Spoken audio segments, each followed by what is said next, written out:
وفجأة وبعد ساعة من الطيران أعلن أن الطائرة أصابها عطل كبير بسبب صاعقة، وستهبط اضطراريا في أقرب مطار. توجه الطبيب إلى استعلامات المطار مخاطبا: أنا طبيب عالمي، كل دقيقة عندي تساوي أرواح أناس، وأنتم تريدون أن أبقى 16 ساعة بانتظار طائرة؟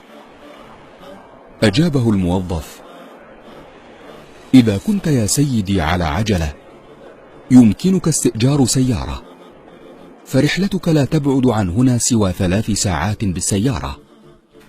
رضي دكتور هشام على مضض، وأخذ السيارة وظل يسير.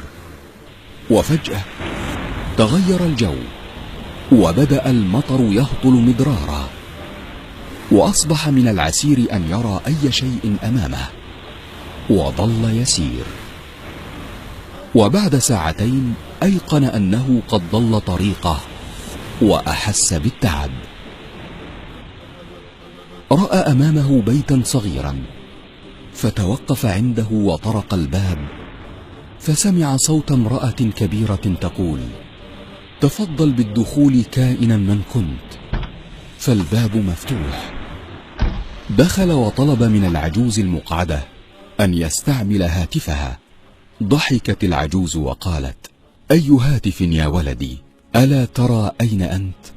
هنا لا كهرباء ولا هواتف، ولكن تفضل واسترح، وخذ لنفسك كوبا من الشاي الساخن، وهناك بعض الطعام، كل حتى تسترد قوتك.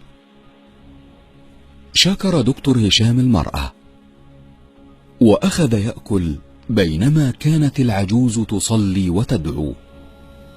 وانتبه فجأة إلى طفل صغير نائم بلا حراك على سرير قرب العجوز، وهي تهزه بين كل صلاة وصلاة. استمرت العجوز في الصلاة والدعاء طويلا، فتوجه إليها قائلا: والله لقد أخجلني كرمك ونبل أخلاقك، وعسى الله أن يستجيب لك دعواتك. يا ولدي، أما أنت فابن سبيل أوصى بك الله، وأما دعواتي فقد أجابها الله سبحانه وتعالى كلها إلا واحدة. فقال دكتور هشام: وما هي تلك الدعوة؟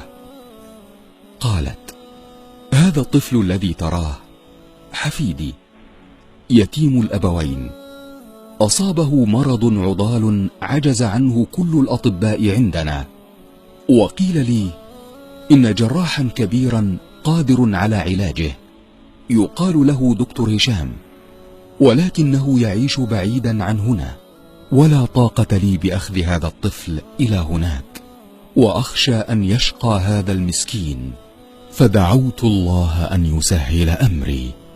بكى الطبيب وقال: والله إن دعاءك قد عطل الطائرات، وضرب الصواعق وأمطر السماء كي يسوقني إليك سوقا، والله ما أيقنت أن الله عز وجل يسوق الأسباب هكذا لعباده المؤمنين بالدعاء، إلا بعدما رأيت بعيني.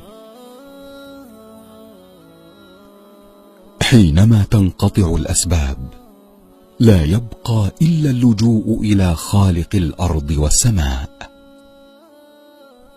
وإذا سألك عبادي عني فإني قريب، أجيب دعوة الداعي إذا دعان.